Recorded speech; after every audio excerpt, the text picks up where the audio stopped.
Introducing your hosts from Collingwood, Ontario, Canada, Jack Edwards, and his partner from Dallas, Texas, by way of Port Arthur, Texas, Big George. Together, they are the North-South Connection.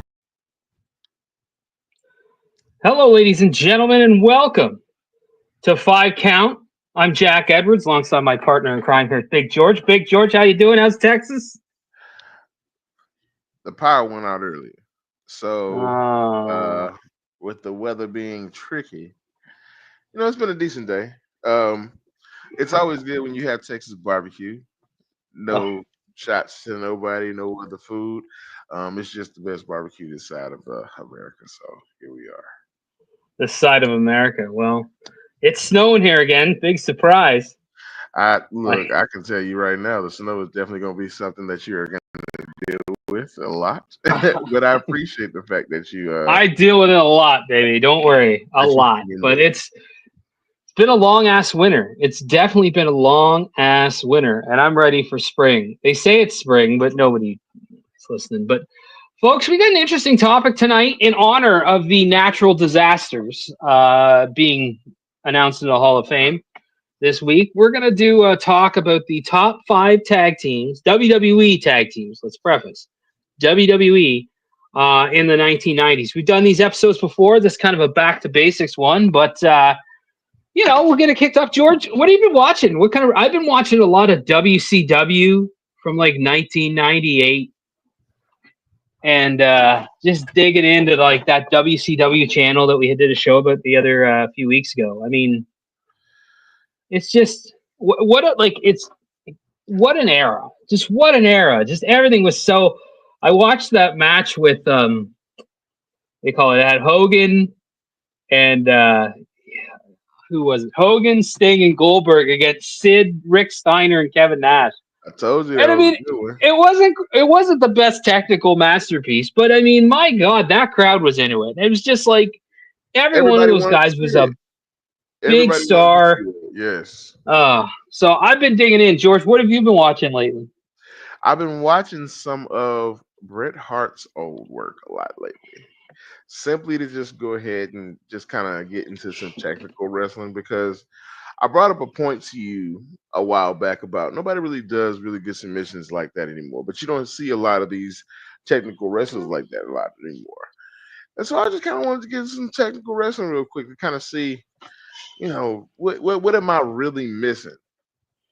Bret was a master of the arts. Like, he could take a body part and twist it into a direction that nobody else could. He did moves that people didn't really take time to study. And I feel like that was one of his things, like just being a very good technical wrestler against different sizes of opponents. It wasn't just necessarily the thing like, oh, he's doing the same move against people who can't do the move. He can't do the move against.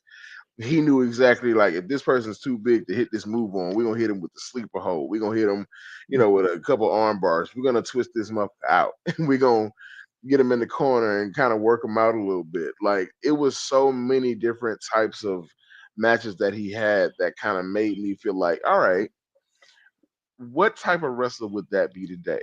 But that's another topic for another day. That's what I've been watching. Yeah. I've been watching some of the stuff. He's the man. He was so good. Like, he was Rembrandt. He was a true artist. I think it was an anniversary this week, of his match with Steve Austin, which I still say is the best match ever in wrestling history. It was just such a beautiful story, and just like, it was violent, but it was just not violence for the sake of violence. Right. It meant something. And he had I loved when he would work big guys. Like, he was one, like, even though Vader killed him, he had good matches with Vader. He always had good matches with Yoko. Like, he had great matches with Yoko. Perfectly for them to make them look like they were still strong, and he was still, gonna give them a good work. But Bret physically, though, Bret looked like he could, like, he looked the part. Like, he wasn't big in terms of tall, but he was thick, and he was a technical wrestler and a submission guy that made you think, like, he's dangerous. He can put these guys in danger. But, like, Bret could sell. Bret, he could do it all, man. Like his matches are just clinics. The one thing is his WCW run. I just wish they used him better. Like they never should have brought him in as the ref. That was the stupidest thing. Just bring him in and put him in with somebody. Just be like he was the hottest wrestler in the world. I just never thought he had because he always had great matches with Kevin Nash, and I don't remember him working Kevin Nash a lot in WCW. Not a lot at all. I feel like the Yeah, matches that he had in WCW were some were good. Like him and Booker T, great match, yeah, great match. yeah. But him and He had Goldberg's a decent matches match were with okay. Henning. His match with Henning, I wanted more out of. I felt like at Well, that particular point, it was like, you know, it was like Flair, he had when a they good. started to doing that forcing the needle with some particular talents. Like Yeah. Mr. Perfect at that particular point was kind of he was injured on and off a lot for me, and I felt like that was just one of those matches that they wanted to throw out there because of the names, which in hindsight it looked Listen, good on paper, but at the same time it didn't really make up for a great match. but he had good matches with Sting. He had good matches with what's the other guy? I just met him. No, Ric Flair. Like he had good Flair, matches with yeah. Flair. So but I just don't remember him working like Nash a lot. And I'm like, you could have Brett was so hot. It was just like they should have just put him in. You know, that put him in with somebody big. It was just a botch. And I was there when he won the belt though in Toronto at Mayhem. I was there that night when he won, and he had a great match with Benoit, a great match, and he had a good match in the. I don't know who else he worked. I think he worked. He might have worked Sting. I'm not. I gotta remember. I gotta go look back, but I remember the match with Benoit. I just remember it being really convoluted. It was like there were so many run-ins to everything. Like dudes were just running down for no reason on that pay-per-view, but it was cool to be there. It was awesome. So but Brett wasn't a tag team, George. Look at that segue. Look at that. That beautiful segue. Brett wasn't a tag team, and they did wrestle in the 1990s. And we're They did. talking about they did, and we're talking about the best tag teams. I don't know how I want to base this on. Whatever you feel, in ring work, the level, the run, the draw, whatever we do. And I know everybody's got tag teams they love. Like tag team wrestling is just it's so awesome. I love a good tag match, and there's an art to it too. But we got there's a ton of names. Like that's the thing you mentioned. There's so many tag teams in the '90s.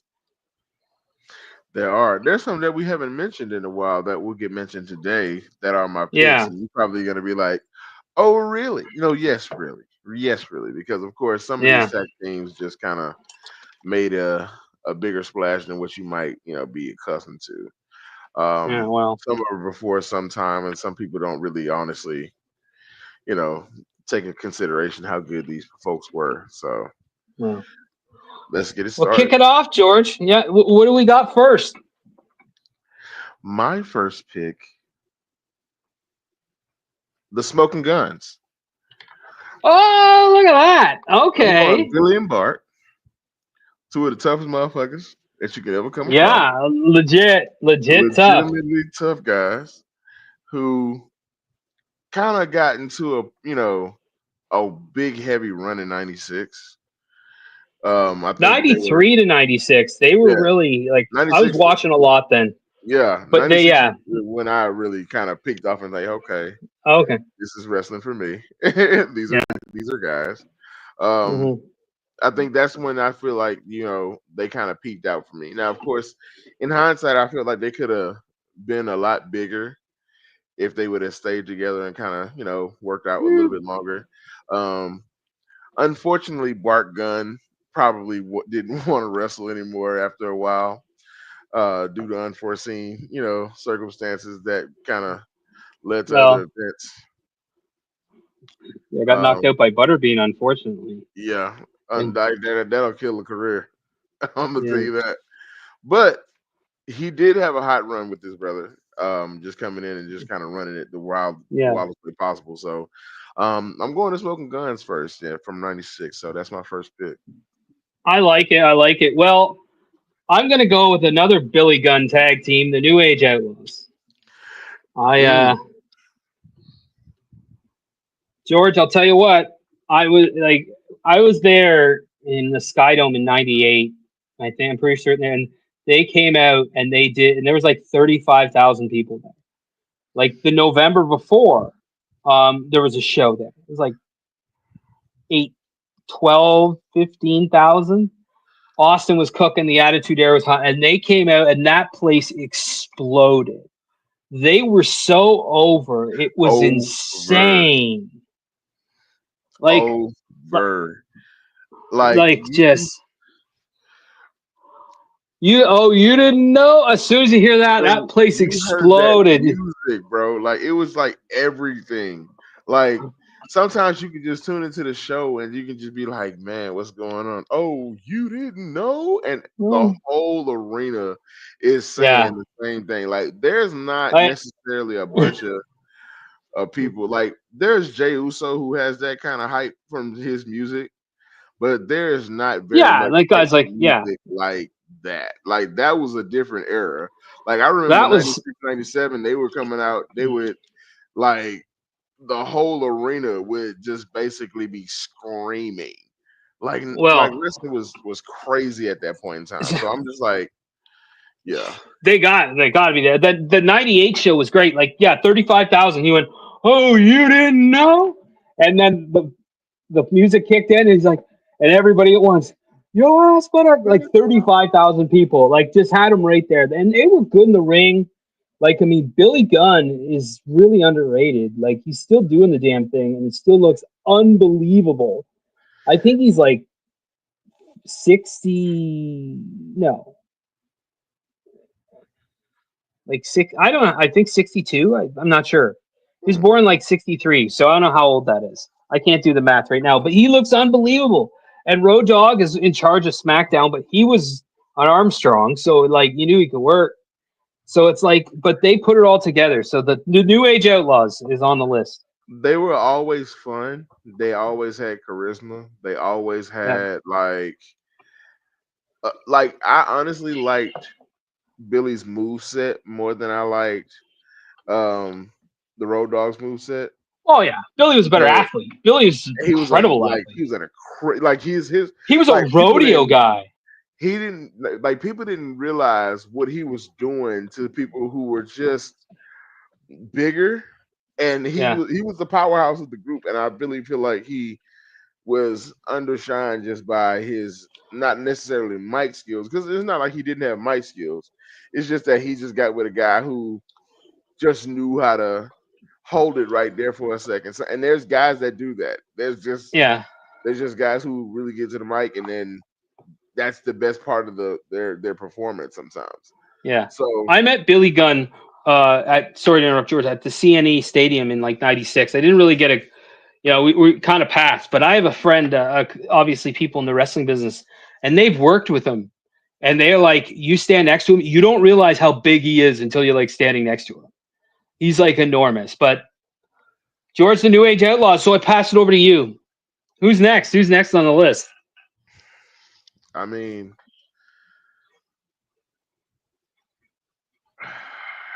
the Steiners definitely were probably the most over tag team everywhere they Hold went. on.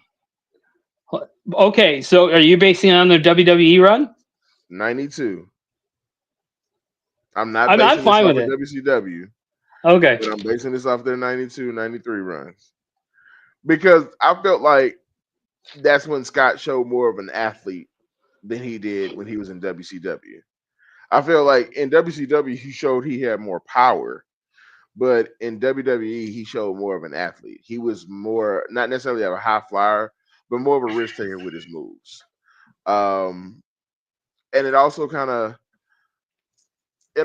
showed the rawness of them as well early, which was they were a Mhm. lot younger. They did a lot more than they did in their later Yeah. careers in WCW, which you have Yeah. to honestly appreciate because they were doing a lot in WCW. Oh, But if you turn back the clock to WWE, it's almost not necessarily like two totally different people, but they're much more energetic. They're much more high flying. They're much more aggressive in a sense. Kind of young, mhm. trying to get their feet in the door. Like, not necessarily like the early version of Like, how would you kids know today? The Dudleys, when the Dudleys kind of started out, they were a lot more raw. So this version of the Steiners for me was one of the better versions of them. I like I liked it. Their matches. There's 3 matches that people should check out of the Steiners on this run. The first one is their match at the Royal Rumble 1993 against the Beverly Brothers. The one thing that sticks out for me is Scott Steiner plants Mike Enos, I believe, with the Frankensteiner right in his head. It was a whoa. That was their match at WrestleMania 9, which I think a lot of people consider one of the worst WrestleManias of all time. But their match against the Head Shrinkers was really good. Rick actually is on the shoulders and catches one of the, I'm not sure if it's Samu Fatu, but one of the Head Shrinkers and turns him over and splashes him. And like Afa hits a beautiful bamboo shot right on the back. It's a really good match. And then SummerSlam 93, they had the best match, I think, on the card when they wrestled the Heavenly Bodies with Jim Cornette on the outside. That was a great match. They had a lot of underrated matches. I just like they were such a WCW act. Like, but I know why you're putting them on the list. Like their fame in WCW is definitely where that kind of peak because of course, like they needed to be put on a bigger pedestal, and they got it there. They didn't, and at that point, not necessarily saying they didn't have to work, but they didn't have to work as hard to be known.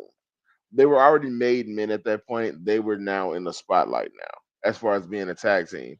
So, you know, we've had a show where we had to kind of cover some of the WCW tag teams in there. So check that one out, and then kind of see some of the Steiners information that we kind of put out there because, of course, they had a great WCW run as well. But their WWE run was definitely something not to throw your nose up at. So I put that's why I put them in. Well, I got to. I guess. I mean, we got to throw the Natural Disasters on there. I mean, they just made the Hall of Fame, so you know, and they were a great tag team. And the one thing that stood out about their Hall of Fame thing was, you know, they could work like Earthquake they were good workers for big dudes. Like I really don't, you know, think Earthquake ever will get his credit. I always watch him. There's this match he worked Hacksaw Jim Duggan at the Garden. And Earthquake took a bump like over the top rope, like on. It was just like wow. He was, but he was a sumo wrestler and a wrestler. Like he was an athlete, and Typhoon was a great athlete too. Could do the splash. He was, you know, I love their match. They had a match at SummerSlam 19, and they weren't the champions then, but their match at SummerSlam 91 against the Bushwhackers. I just love it because it's so simple, and it was just it's just so simple, and it was so beautifully done. So the Natural Disasters, and I mean, we're gonna miss tag teams because there's a lot of tag teams, and this isn't the infinite list that belongs in the wrestling encyclopedia of all time. This is just kind of our opinion. So the Natural Disasters, and so there's a couple names on there that we could. I'm gonna pitch for that fifth spot, George, because the Smoking Guns, New Age Outlaws, the Steiner Brothers, and Natural Disasters, all great teams, but one of them, like I think, is the Legion of Doom. You know, like they and the other one I'm going to throw on there is Owen Hart and the British Bulldog. I got one that I want to throw in there because, of course, you threw Owen Hart in there, but Owen Hart was in a couple tag teams. In a couple, I'll high say energy. Owen Hart, and Yoko. Owen and Yoko. That was a good one too. See, the Road Warriors are always going to be on everybody's list, so I don't think they'll make this one. Not that they aren't. They are the greatest tag team of all time, probably. I think it's mostly degree because they were just so unique. Like there's no humans look like the Road Warriors. But I think we're having a little fun with this, and I think we're going to put teams on. So Owen and Yoko, Owen and Bulldog. What about Owen and Jeff Jarrett? That was actually pretty fun to watch, but they were good. I don't think they're gonna be. I think best. I would argue for Owen and Bulldog because I think they did more for a longer period. They were together longer than Owen and Yoko, and they did the whole they did not only whether Owen had the slammies and Bulldog had the 2 belts, and they were like, they had a nice long run. I think, and I mean, and we're really good. Like, what a great team. Very good. Like just as wrestlers. So for me, I'd put Owen and Bulldog. I kind of like that them there. I'll take them there. So we already got 2 for the honorable mentions list, I see. Well, we got Owen and Yoko. We got the Road Warriors. We know. Listen, it's not because you don't love them or they shouldn't be on the list. It's like they're on every single list. Any tag team list, they're on it. So we're just gonna be kind of. We always make exceptions sometimes. I think they're kind of the exception here. Like every tag team in the 90s except the Road Warriors. But the honorable mentions list, there's Owen and Yoko and Owen and Jarrett, or could be there. But for this top 5, George, I think I'd like to throw out a thing for number 1. And I think we can work down from there. And I think the New Age Outlaws, to me, if you're talking about the best teams in the 90s, I think they're it. I think they made such an impact as a team. And, for that run, I just think that, like, the late part of the 90s, that boom period, like, they were a big part of it, man. Like, 98, 99, they're as hot as anybody's ever been. I look at these other guys, and I'm like, I think they should be number 1. I'm not going to argue. That. I'm not going to argue that. So we got a number 1. Let's start up from 5. Who would you pick as 5? Okay.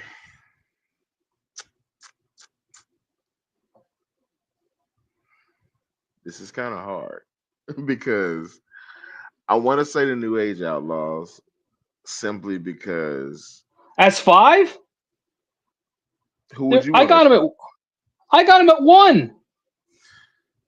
I just said the New Age Outlaws at 1. I know, but in my mind, I had him at 5 because a natural disaster going into the Hall of Fame, and then of course it's kind of like a memorial thing. They're going in the Hall of Fame, but that's why I thought we were going with this. Yeah, so we can agree to disagree. They're going in the Hall of Fame, but I think they're the number. I think when you look at these lists, who made the biggest impact as a tag team in the 1990s? With all respect to all of these teams, the New Age Outlaws are it. Like nobody was as big. They're the number 1. So number 5 though. I can go to Steiner's though. Because Steiner's at 5.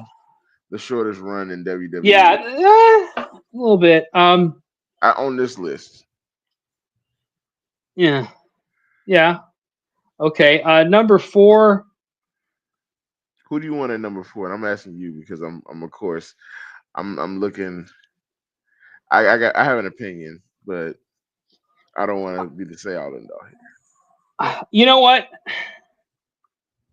Like, because all these folks were tag team champions, and all of them are. So, I would at number 4 have the Natural Disasters. Again, kind of a short run, but an effective run. Definitely effective.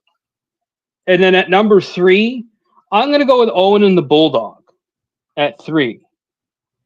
Because I think the Smoking Guns are really underrated. Even though they had a really, it was a cartoony gimmick, but those dudes were good. Once they were cowboy hats, it was time to fight. Did you ever hear the story? Apparently, of how Sean, it involves the Smoking Guns. It's the best story ever. I think Kevin Nash has told it before. Is how X-Pac got in the clique was that one night the Smoking Guns and I think Kurt Hennig took him out for his birthday and got him completely drunk and shaved his eyebrows.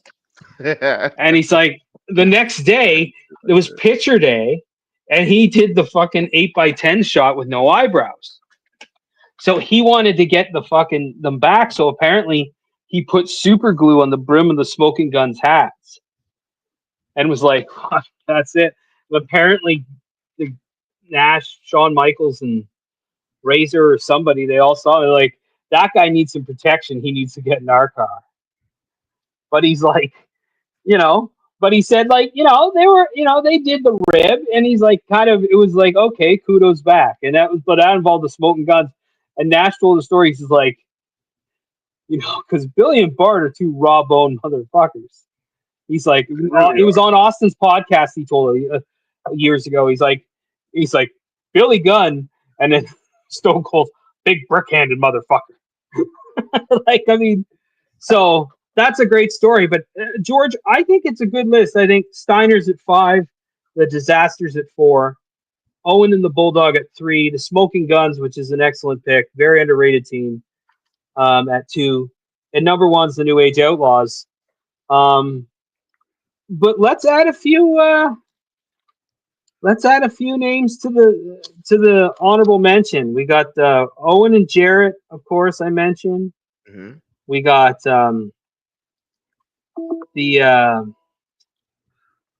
Owen and Yoko. Owen and Sorry, Yoko. pardon me. So And I'm gonna go. My first actual honorable mention pick.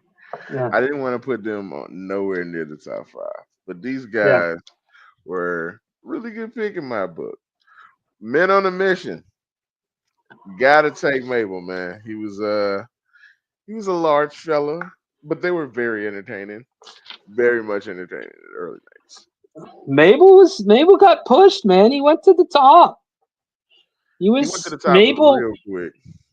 I think there's a few guys that he He definitely did some rubbed a couple damage. people the wrong way. Yeah, I did some but damage, I think, there. But I mean, he was a big guy who could do that spin kick. I always remember that spin kick that Mabel would do. But a pretty big athletic guy. I don't mind that. Men on a Mission. Yeah. The best thing though ever was another Nash story. I'm big on them today. when they killed him. No, well, he almost did because Mabel killed him. But no, when he was like, "You're telling me that was the best rapper you could get was Oscar?" And he's like, that was like, and he told it was on the Kayfabe Commentaries timeline, 1995. It's like, to me, it's like it's like old school. It was like old school blackface.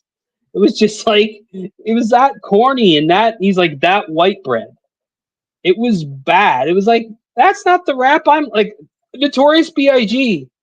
right here, 1994, his album came out. That's the rap I was listening to, not that garbage. But I mean, I respected the tag team. I definitely like the tag team, Men on a Mission. Again, I'm gonna throw one out there, just tossing it out. Is the Headbangers? Okay. Okay. I'll take the Headbangers. People don't remember the Headbangers. I love those guys. They were good. They were good workers. I think Jim Cornette helped come up with their gimmick. And I mean, they were in a WrestleMania or 2, and they were a staple. I thought they were a good tag team. The Headbangers are fun. I think a lot of people don't give them respect because, of course, they were more of, like you say, a gimmick kind of thing. Yeah, their gimmick. But yeah. At the same time, sometimes you can make a gimmick look from a bad look to a great experience. So after kind of being, pushed around a little bit, sometimes you kind of gain respect from a lot of the people in the business simply because you're just making this stuff work. You're making them look good. You're making yourself look kind of crazy as well. You still can wrestle in the ring. So sometimes gimmick wrestlers actually do, make really good careers out of what they actually do. It's just not necessarily, they don't have to be as big as the Undertaker, but some gimmicks actually do work out really well for people. And I think that was one that kind of you could see easily slipping through the cracks, but they made that shit work really, really good. So I'll take that. I'll really take that. And one more, I think I'm gonna throw in. I think there's for the final honorable mention spot. Is the Head Shrinkers. We mentioned them before, the Steiners. I mean, Samu and Fatu, excellent. Just again, the Samoan dynasty. And Samu was underrated. Like, people don't he was never the one who really got. He was a really good tag team wrestler.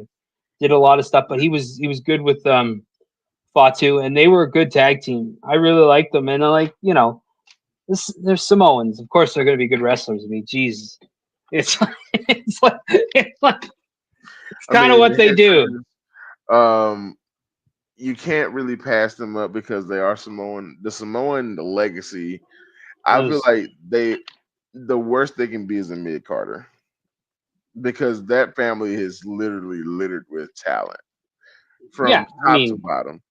Unless you, I'm not even gonna say his name. You say it all the time, but anyway, um, neither here nor there right now. But at the same time, just kind of like understanding that when you were like early tag teams, you had to kind of make a splash. You kind of have to make a gimmick work. mhm, And of course, wrestling in the ring is another thing that you also automatically have to be able to know how to do. A lot of yeah, times, a lot of people really didn't know how to work in the ring with their gimmick and kind of make their gimmick not necessarily their lifestyle, mhm. but make it believable. And so they were really really good at making their Samoan heritage look believable throughout their entire career. Headbutts, Just headbutts, headbutt, just strong moves. and The and Samoan what? head is hard. They kind of led with that and let that be the legend throughout their entire Yeah, existence. yeah, and I mean, like a good. You mentioned that, like the Undertaker's a perfect example. Like how the Undertaker worked later, but when he first started that gimmick, he worked the gimmick. Moved slow, didn't do a lot. Everything he did made like he was just very. But slowly as he evolved it, he was able to change it and make it work and become, the Undertaker. But I agree, like the Samoans could do that. And I thought the Headbangers did the same thing really well. They always did like the mosh pit, and, all that sort of stuff. Like I think there's a there's a big art to that. Like I mean, tag team wrestling, just I mean, like you just look at it, like that '90s team. Like we haven't mentioned teams like the Dudley Boys, like Edge and Christian, the Hardys, like, and I mean, I consider more the Hardys like 2000 their time. When I Right, figured of the right. '90s, I wanted to mention some tag teams that people don't mention all the time. Like, I mean, the Smoking Guns, nobody talks about, which is like, and they were big. They were like the top tag team for a few years there, and they had a really good run. They start out with the baby faces. They turn heel with Sonny. Um, I mean, they were really good. It's like, and like we mentioned Owen and the Bulldog. Like again, just like they were so good in the ring, like, and just as entertainers. Like they were, it was like natural. And then you hear like Mark Henry tell the story about Owen and Bulldog ribbon like behind us. Like you could just tell they had chemistry. They really had chemistry, and they were just brilliant entertainers. Just brilliant entertainers. They could do anything in the ring. Just unbelievable stuff. So I mean, like, but people forget about them. People forget about Owen and the Bulldog. I think they don't always come to mind. But I Owen and think the we did a Bulldog good. don't come to mind because, of course, Brett was kind of the superstar around there that you kind of focused on. But of And course, less people were watching them. It was time when exactly. WWE was kind of, and then they were starting to pick up. But it was kind of like I was watching because, like of course. But If you love the business, you love the business. So yeah, you're you're gonna gonna watch watch it whatever. regardless. Yeah. But I tell you what, George, I think that's a hell of a list. I think that's a great list. I And wanted to put some names on this list that didn't get like kind of how we started the show. We don't always need to yeah, talk about the people that you guys automatically say the number ones in the top for whatever yeah, reason. We pick certain eras because we have to kind of give light to people in certain eras because yeah, there are certain people in eras like you know, a lot of tag teams just kind of come in and not necessarily stay long, but they have really long, powerful runs in history and mental history. So I'm glad we were able to kind of put this one together. This kind of makes it feel a little bit more worth it down the line. Um, hmm so yeah, no, I think this is a solid list. We definitely gotta. yeah. And thanks to the natural disasters, and I mean that's a great pick. I'm glad they're going in the Hall of Fame. I mean, Earthquake's a Canadian, so happy about like and just another great tag team. Um, like and some of these guys had like I remember like I mentioned, like watch that Steiner Brothers like Heavenly Bodies. There's another team. They didn't have a long run, but they were awesome. Watch Yeah, that match from SummerSlam. It is slick. Like it is a very, very it's just that's the that's the art. Like some of my favorite tag team matches. Like it's not a WWE one. But if you ever watch the Heavenly Bodies against the Rock and Roll Express at Super Bowl 3, if you ever get it, what that pay per view is great, by the way. It's one of the best. It's one of the best WCW ever did. It had Vader and Sting in the main event. Max Payne against Dustin Rhodes was not good at all. It was a great match. I love Dustin Rhodes, I but heard was about not it. good. Heard about Oh, it. just not good. Cactus Jack against Paul Orndorff. Like just Two Gold Scorpio against Chris Benoit. Like it was a really, really good show. But it was in North Carolina, which is like the heart of Jim Crockett Promotions. So they remember the Rock and Roll Express, and they remember who Jim Cornette is, and I think and Stan Lane was in the match, and but it was just so perfectly done. Like the crowd was just exploding, and I'm just like, when it's done well, it's just there's There's a there's an certain art level of to it. mystique. Yeah, it's a certain Yeah, level of there's you an art can't to it. copy It's this. just It's, because Bubba always says, like Bubba Ray always says, he's like, guys always there's more action when there's four guys in there as opposed to like two guys, and he's right. yeah, And you can kind of but switch out. You don't have those moments where you have to wait. But I think that's just how the business is. Tag team wrestling has yeah, always been fun.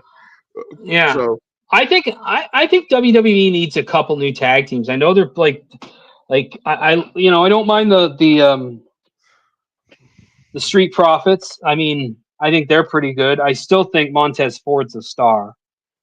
No disrespect to the other guy, to Dawkins. He's really good too, but I think Montez Ford's a star. But they think they're good, and but I think they need like I like the Creed brothers on Raw with Chad Gable because they're so athletic.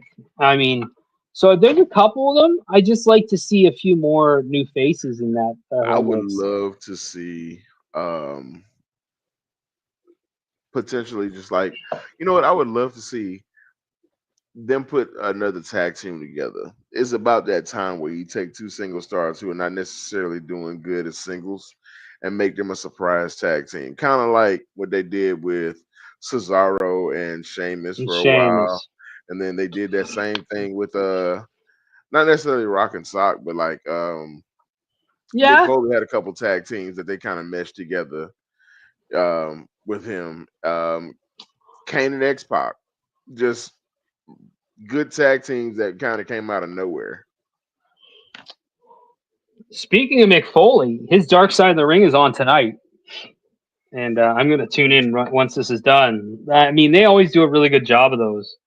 Mick's story is, you know, is well documented, but they'll do a great job with it. And I mean, just you can't say enough good thing. I met him one time, and he was, everything you thought he would be.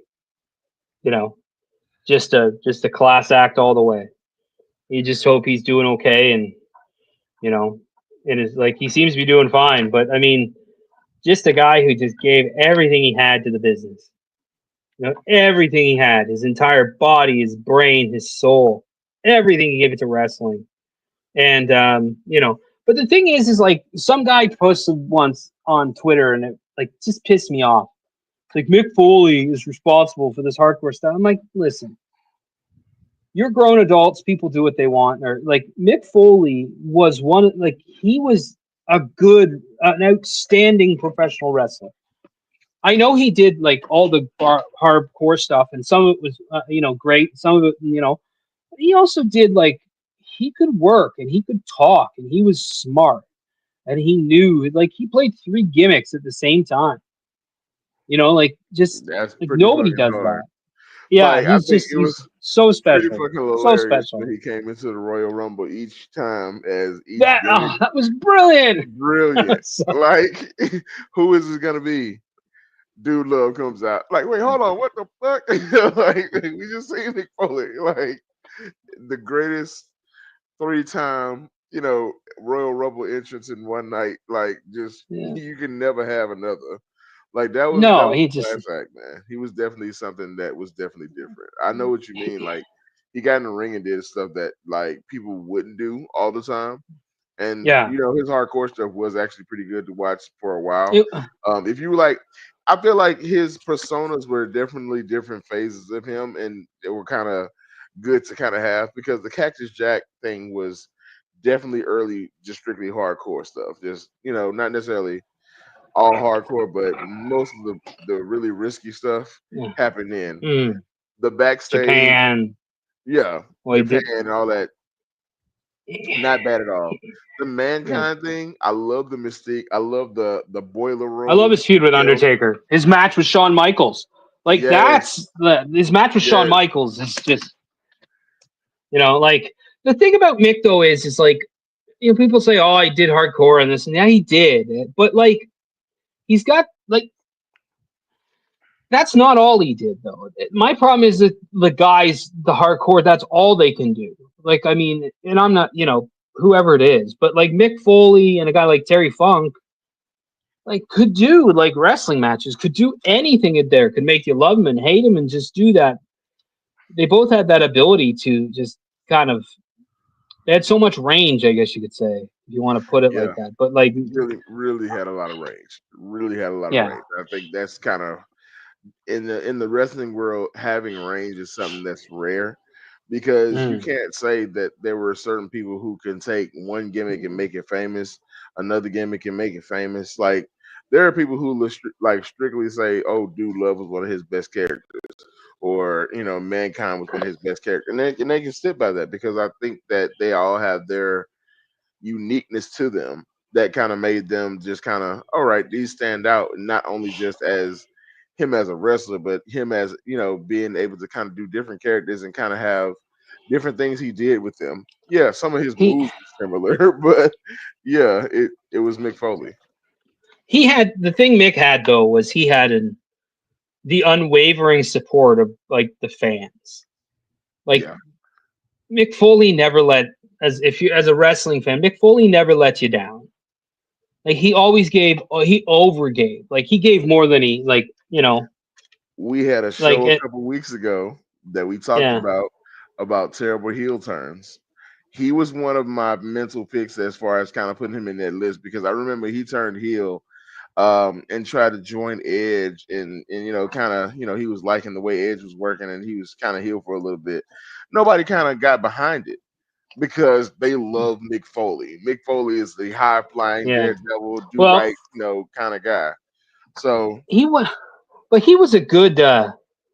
He was a good heel. Like he was as Mankind against the Undertaker. He was a believable heel. believable Like heel. his early Cactus Jack stuff when he worked.